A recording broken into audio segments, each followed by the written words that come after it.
अस्सलाम वालेकुम। कैसे हैं आप सब लोग? उम्मीद है सब लोग ठीक होंगे।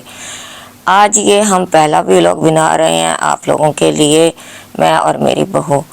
तो नाम से तो जैसे पता चल गया होगा आपको कि सास बहू व्लॉग है इसका नाम। सब्जियाँ सबसे पहले आई और यही रूटीन है हम लोगों की आज के दौर में। आजकल के सबसे पहले सब्ज़ी को महफूज किया जाता है, उसको तरतीब से रखा जाता है। वही काम मैंने किया। इसमें मैंने आपने पीछे क्लिप में देखा कि मैंने हरा धनिया और पुदीने को इसमें टिश्यू पेपर में लपेट कर रखा है। उसका फ़ायदा ये होगा कि हमें ये हरा धनिया और पुदीना टाइम पे ताज़ा मिलेगा, जल्दी ख़राब नहीं होगा। ख़राब तो हो जाता है लेकिन जल्दी ख़राब नहीं होगा। और फिर इसके बाद आई हमारे गोश्त की बारी। तो मैं पूरी मुर्गी मंगवाती हूँ और सीना अलहदा करवा लेती हूँ, लेग पीस अलहदा रखती हूँ और गोश्त अलहदा रखती हूँ। इससे ये फ़ायदा होता है कि जिस वक्त जिस चीज़ की ज़रूरत होती है आप निकालें और इस्तेमाल कर लें। लिहाजा मैं भी इसी तरह से करती हूँ। तो ये अब मैंने अपनी हर सब चीज़ अलहदा कर ली थी और लेग पीस भी मैंने अलहदा रख लिए हैं। दो दो करके रखती हूँ क्योंकि इकट्ठे रखते हैं तो फिर ये जुड़ जाते हैं और इन्हें अलहदा करना थोड़ा मुश्किल हो जाती है, यानी टाइम ज़्यादा लगता है। दो दो करके रखें तो जल्दी अलहदा हो जाते हैं और इस्तेमाल में भी जल्दी आ जाते हैं। ये मेरी पोती मेरे पास आई हुई थी और फरमाइशें कर रही थी कि दादो अम्मू ऊपर चलते हैं, ऊपर चल के खेलते हैं। तो अब आई बारी कटिंग की। तो जनाब मुझे कटिंग नहीं आती बिल्कुल भी इस तरह से करनी। तो मैंने गलती कर दी कि मैंने कैमरा एक तरफ रख दिया और सामने से रखना चाहिए था मुझे कैमरा और फिर कटिंग करती। तो लेकिन मुझसे ये गलती हो गई।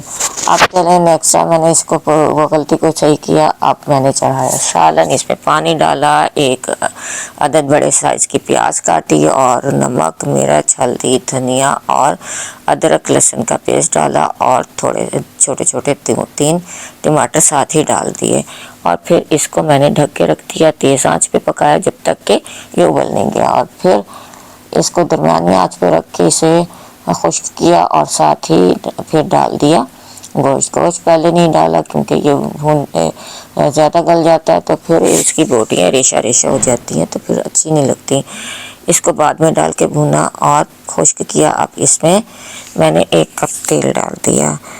तो ये चीज़ आज की हमारी रूटीन। और साथ ही मैंने डाल दिया ज़ीरा और काली मिर्चें और हरी मिर्चें डाल के इनको मैंने भूनने के लिए रख दिया क्योंकि इनसे ये होता है कि ज़ीरा और काली मिर्चों से बदबू ख़त्म हो जाती है और हरी मिर्चों से जायका इसमें खुशबू अच्छी आती है। साथ ही मैंने आलू धोकर अच्छी तरह से वॉश करके इनकी कटिंग करके आलूओं को छीलने के बाद मैंने इनकी कटिंग की और अब इनको अपने मर्ज़ी के साइज़ के हिसाब से किया। ये आलू ज़रा बड़े हो गए थे तो मैंने फिर इनको थोड़ा छोटा कर लिया। और अब आई है बारी इनको वॉश करने की। वॉश किया इनको धोकर अच्छी तरह से और फिर मैंने इनको गोश्त में डाला और अच्छी तरह से गोश्त में डाल के भूनना मैंने। और इसको अच्छी तरह से भुने क्योंकि अगर जो सालन अच्छी तरह से भुना ना हो तो जायका अच्छा नहीं बनता। अब पानी डाल के मैंने इसे ढक के रख दिया था। अब यहाँ पर आके देखे मैंने अपनी इसका रुख सही रखा है कैमरे का और मुझसे कटिंग सही नहीं हो रही थी क्योंकि मुझे इस तरह से काटने की आदत नहीं है।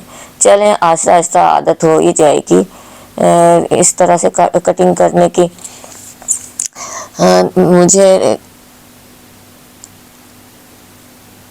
मैंने खीरा कटिंग किया। आप देखें खीरे की कटिंग में भी आपको अंदाज़ा हो जाएगा कि मैंने किस तरह से कटिंग की। जो माहिर होते हैं इस चीज़ को उनकी चीज़ ये बिल्कुल भी ख़राब नहीं होती।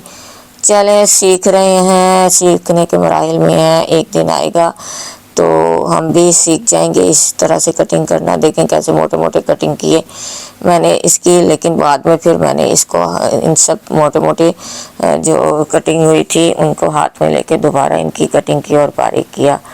और प्याज मैंने अलहदा से पहले कटिंग करके उसको धोने के लिए रख दिया था, नमक लगा के थोड़ी देर रखा और फिर उसको धोकर खुश्क किया और फिर ये मैंने प्लेट में रखा।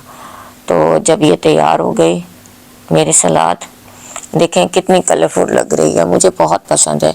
अब मैंने इस तरह से प्याज सलाद बनाई है और एक और तरह से सलाद बनती है, तो वो भी मैं आपको ज़रूर सिखाऊंगी। इसके बाद मैंने सलाद फ्रिज में रखी और अब बारी आई, मैंने जो फ्रिज में सलाद रखी तो देखा जगह थोड़ी सी कम थी और ये जो फल मेरा रखा हुआ था ख़त्म हो रहा था, थोड़े से रह गया था, जापानी फल भी और अंगूर भी। तो फिर मैंने इसे छोटी प्लेट में रख के ताकि जगह बन जाए फ्रिज में, और मैंने छोटी प्लेट में रख के इसे फ्रिज में रखा ताकि हम कुछ और भी इसमें रख सकें।